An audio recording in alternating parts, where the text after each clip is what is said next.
Welcome to Webster Speaks, dialogues on race, equity, and inclusion. I am your host, Vincent Flewellen, along with our moderator, Eide. We're coming to you from the Media Commons studios at Webster University in St. Louis.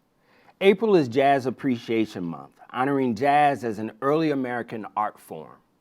It is a uniquely Black form of music, so we will take this opportunity to honor what makes us smile about Black culture.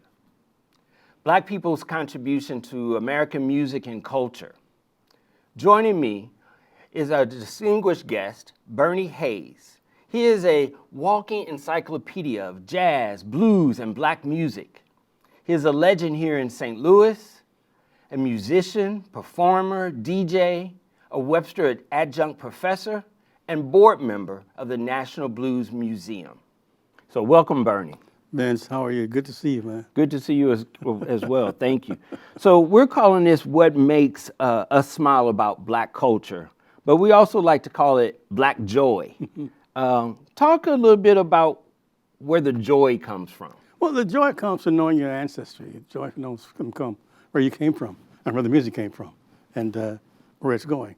So it's a sense of self-pride, a sense of inspiration, a sense of just so much that makes you want to smile and keep smiling, dance and keep dancing, sing and keep singing.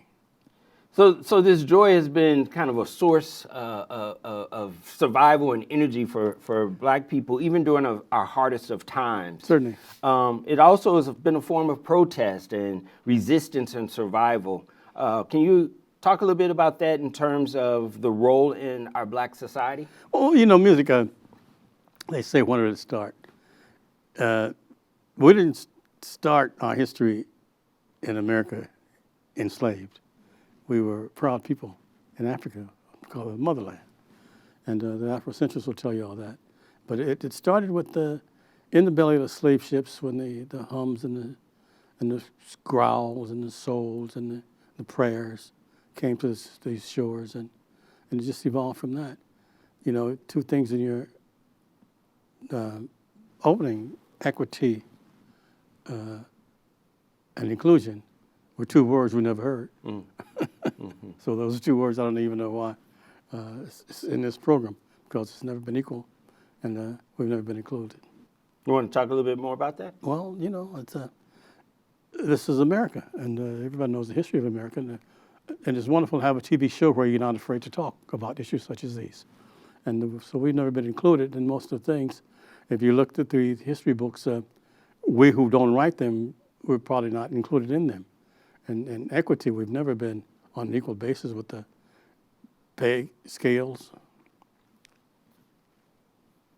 You know, even on shows such as this, we've never had been exposed to the mass media, as they call it. Okay.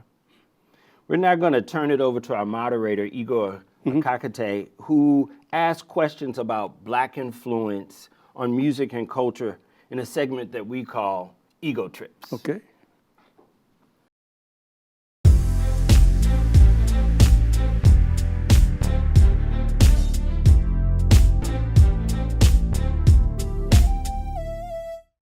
I think the creativity of Black people, African American people, however you identify with that, I think that's what excites me the most. That's what I'm most proud of, whether it be our hair, our music, our food, the way that we celebrate, we make a party out of anything. I just think that although being Black does go deeper than that, I think those are the things that we're most proudest of as a conglomerate. And I think that's what we appreciate the most. That's something that nobody can take away from us. You can't take away the hairstyles that we have. You can't take away the creativity that we have with the music or just any creative ability. Yeah. So being Black in culture means, like, no matter what's going on, it's wars, it's society's going crazy, it's always a good time. We always try to make it a good time. We always find a way to have fun, you know, be free, do what we want. And in terms of like sports and stuff, it means you always have to go the extra mile because everything's not given to you. So you gotta like work harder than everybody else. You gotta beat everybody else. Everybody else is in competition with you. What are your reactions? amazement, more or less. They're young people, you know, and I can understand exactly where they're coming from. What they're saying is so true, but they don't have the experience that I've had, and others in my age, right? You know, octogenarians and septuagenarians and so forth. They just haven't lived what we've lived, and I'm so glad to see them in college, in school, because these are the faces you very seldom see. You usually see a black face, black woman, black man. In the news, they're usually portrayed as criminals. But here, these are wonderful, wonderful students, and their futures are very, very bright. And this is what I see in them. But you know, and the music you mentioned earlier, the protest music, the protest songs, people don't even realize that some of the blues artists, I mean the heavy blues artists, were also protesting some of the songs too, like Howlin' Wolf, Chester Burnett. He had a song called Coon on the Moon, and also Watergate Blues. If you listen to the lyrics in their song, you'd see how he was protesting and how they call black folks coons. And he says one day there'll be a coon sitting on the moon. He said there'll be a coon black president. And the Watergate Blues, he says how it was an African-American who discovered the opening door in Watergate and blew the whole thing up. You know, and Albert King, Little Brother, Take It Further. These are so many wonderful songs. And Dr. King, his favorite song was Someday I'll Be Free, you know. Tell me someday I'll make it all, my friend, someday we'll make it all be free. Well, anyway, these songs were in our genes, I guess. I mean, it's really innate, you know, in our DNA. And these young people are discovering that. So it's so interesting for you to be able to make that comparison, right, in terms of, you know, coon to the moon, Yeah. right? A term that, you know, I think today we clearly would recognize and call as derogatory, Certainly, right? certainly. But certainly within the context of time and society in which that song was written, and written by a black person, Certainly. right? Right. Seen to the future, right? And he was saying that it's a derogatory term. He was saying it's a negative term. But one day, although you call them coons, that coon is going to progress and one day be the president and one be sown on the moon soon. Right, and I think that that's part of what you're saying as well in terms of seeing these students here Precisely, now, right? exactly. And the fact that they are the embodiment of what was potentially a dream, right? Right. Right. And they're fulfilling their dream. They're living their dream. You know, Dr. King, if you saw these people, although he went to HBCUs, you know, and he went to Boston University. But if he saw the kids today, the way they're portrayed in media, it's all negative. But if he would see these young people, he'd be very, very proud. Very proud. That's and great. And hopeful. So when, you know, a couple of the things that they talked about in terms of the black culture, right, and it being very uniquely ours, right? Yeah. I believe it was Emerald, and she talked about the fact of hair. Yeah. Right, the hair is ours. Right. What would you say in terms of some of those like really salient points that are really black culture? You know, well, she mentioned it. What hair? You know, in my classes here at Webster University with the African American girls, some of them would come in with braids in their homes, their hairs. You know, and I would ask them, do you know the history of those braids? And they really didn't. They said just a fashion statement to them, but they didn't know that these braids in Africa told the story of who you are, your family, your history, whether you're married or single, what day you were born, you know, and so forth. So they started researching that. And like with the girl with the sweater she was wearing, beautiful black girl, that shows that there is pride and there's a wonderful joy, as you said earlier, in their upbringing and what they're learning and what they're striving to be. You know, I think so often we also talk about the ways in which white musicians have, you know, I think some might say borrowed, others might say stolen, It's theft, right?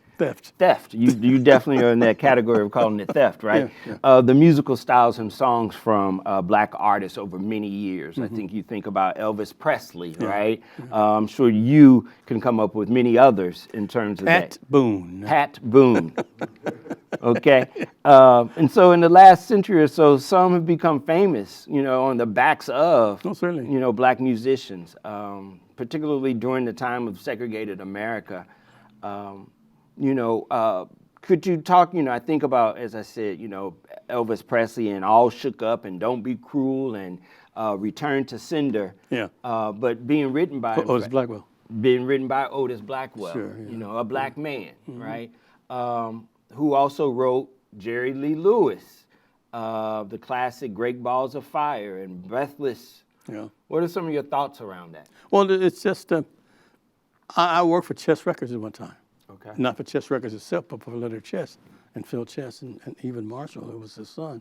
So I know the history of all that. I know that some of the records even now are being sampled by African Americans, from African American artists and portrayed in mostly pop arenas. But it's an ongoing thing. It happened back in the 20s and the 30s and the 40s, so it's nothing new. The people who were recording for Chess and Atlantic and the other Stax and so forth, they didn't have a sense of business. They were entertainers, and they wanted to be well known as entertainers and make their money on that circuit, which was the chitlin circuit at the time. So they didn't know anything about publishing and writers' rights and so forth. And that's still happening today. That's what's happening with Otis. Otis knew about publishing, but he didn't even get royalties from it. If Elvis would record that, it'd sell millions of copies. Mm-hmm. If he recorded it in the studio, it would sell maybe 10,000. So he knew the advantage of mass sales as opposed to not knowing. And so many of the chess artists, Wolf, Muddy, all these people back in the early 60s and 70s, they didn't know anything about the business of the profession. That's why it's now called music business, but they didn't know that. So did you say Otis did know about this, and so He did, yes, he did, but he knew that as a black man, he would still be stifled. That's sort of unity and equity. He knew he wouldn't get it. Mm-hmm. Yeah, mm-hmm. But to let Elvis Presley record those songs, he knew how they would sell. I'd like to maybe fast forward a little bit, sure. Right, into to some of the work that you're doing today. Mm-hmm. Your work at the Blues Museum. I'm the interim director there. Yeah. Okay. Yeah. This is the National Blues Museum here in St. Louis. Right. Talk a little bit about that. Well, it's St. Louis is located centrally, but it's just not a local blues museum. It's not a regional blues museum. It's not a state blues museum. It's not a U.S. blues. It's a national and international blues museum, and this is where some of the history of the blues is rooted. And we have documents of those originators of the genre. We have songs of the genre. We have pictures of those who, Leadbelly and all those others who were the pioneers of the genre. So it's a wonderful thing, and it's an educational thing. Is blues still alive today? Is it being recorded new, or is this... Blues will always be here. Some people, the trade magazines keep changing the name of different genres, right? They keep changing the names of this, Southern blues, Southern soul, hillbilly blues, country blues, and so forth. It's still here. Blues will always be here, but some people define it in different ways. Johnny Taylor, to black folks, is not a blues singer. Johnny Taylor was a soul singer. But if you look in the books, they call these blues artists, you see Johnny Taylor. Johnny Taylor didn't sing blues, or how you define blues. But to us, it was all soul. It was just blues. Blues is a part of soul. Blues is a part of R&B. Blues is a part of what we grew up in. Is blues a part of country? Blues is a part of everything, yes. And they still define that. Now that there's country blues now, and there's modern blues, and then there's hillbilly blues. Yeah, but that's all done for profit. They segregate the genres, they segregate the titles and the, how do you call it, compositions into ways where they can promote or market certain populations, But blues will always be here, no matter what you call it. The true what blues is will be with us forever. You know, black culture is much more than just music itself, Oh, right? certainly, yeah. You know, we express it in a variety of forms, from, you know, fashion to fine arts, theater. Yeah. Is black culture now more worldwide than ever before, and to what extent? Man, hip-hop grew into a movement. Yes, it is worldwide. But it's always been worldwide. My son, we were on a Zoom call a few weeks ago, and my grandson's in China. Okay. Right, he's working there. He's a musician there. And he was saying where he went to someplace, Tibet or a couple other places, you know, that we don't hear about that often. And he was saying there were black people there. And we said, man, there's black people all over the world, you know. So, and we take our culture with us when we go all over the world, you know. It came on the 1619 on the ships, in the bellies of the slave ships, and it's been spreading since, and it's still spreading. And look what Prince did. You know, look what the NES did. Look at those people, all that just spread worldwide. Some of it I like and some of it I hate, but it's still there, you know. And these are some genius kids, man. Yeah. You know, to that point, I think about the last Super Bowl. Yeah. Right? Yeah, And that was a real, you know, salute to hip hop. Precisely. Yeah. You know, I know for myself, I was just super excited to listen and to watch. What message do you think a show like that on a platform like that sends? Well, it's a mixed message. Okay. You know, the artists whom they chose, you know, 50 Cent, Snoop, Dre, these are artists who, when the culture started booming, when hip hop and rap started exploding, these were the ones who were denigrating women. These were the ones who were bringing the culture down. These were the ones who were bringing the race down. And so to have them on there saying that they were the pioneers of hip hop and and they were representing the hip hop genre, I totally disagreed. Talk a little bit about that. Is it possible, you know, this evolution? Because I say I was excited to watch that and didn't think in terms of what you've just pointed out, right? I'm sitting over here thinking, wow. But is it possible that artists can also evolve? Certainly. Well, Snoop has evolved.